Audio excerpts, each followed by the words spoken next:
Well, the Department of Health and Human Services is making major cuts to its workforce. Secretary Robert F. Kennedy Jr. announced the department will downsize by about 20,000 employees. And that's not stopping him from making major moves in his team's mission to make America healthy again. Well, CBN's Jenna Browder brings us the details.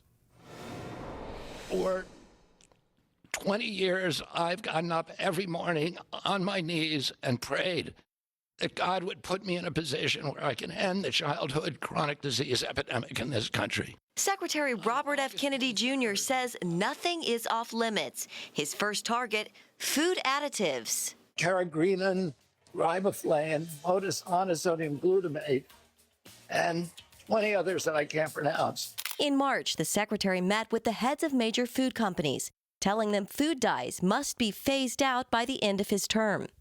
Advocates like Vani Hari, also known as Food Babe, see this as a mom movement. The Make America Healthy Again movement is the strongest movement in America because it contains moms. She and others want America to follow Europe's lead and create far stricter food standards. Big Food pushing back, though. A memo from the Consumer Brands Association warning a ban threatens the industry's reliance on cheap, vibrant dyes to maintain product appeal and affordability. Kennedy has also announced the complete review of standards known as GRAS. In 1958, the government created a designation called Generally Recognized as Safe, or GRAS, so that we can make common ingredients like salt and baking soda exempt from testing. But today, it isn't just salt and baking soda. Food companies and cooperative regulators have enlarged the GRAS exemption so that these companies can decide for themselves whether a substance is generally recognized as safe.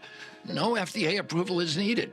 It looks like that will be changing, and restaurants are towing the line as well. They said we're going to RFK, Steak and Shake. Steak and Shake announcing it will now cook its iconic shoestring fries with beef tallow instead of seed oils.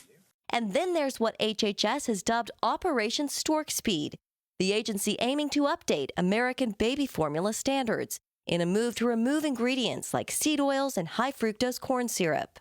All of these moves generating excitement in the health world. I'm a person that believes that this immune system that God made for us is amazing.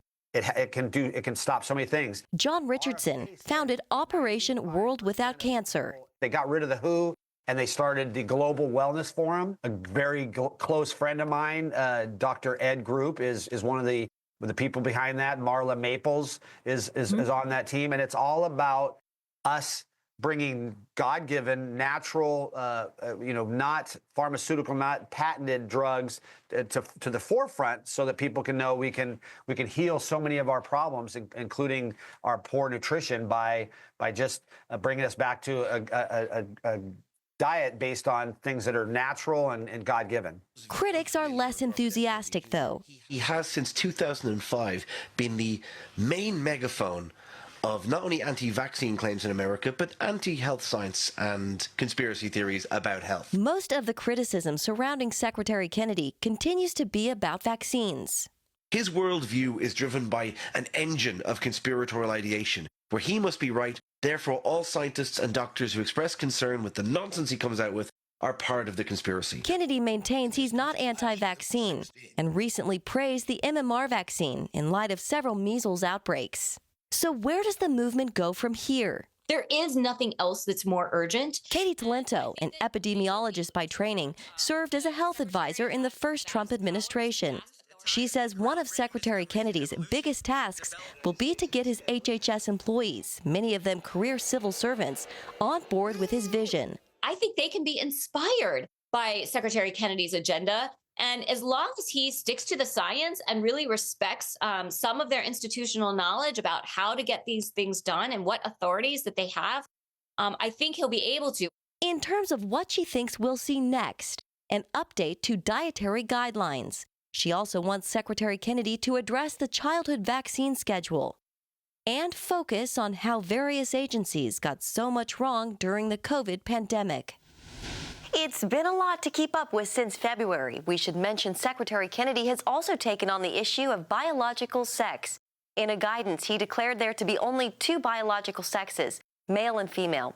In that same guidance, he added that human life begins at conception. In Washington, Jenna Browder, CBN News. Well, if you've been watching the show for any period of time, you know that for decades we've been encouraging people to go natural.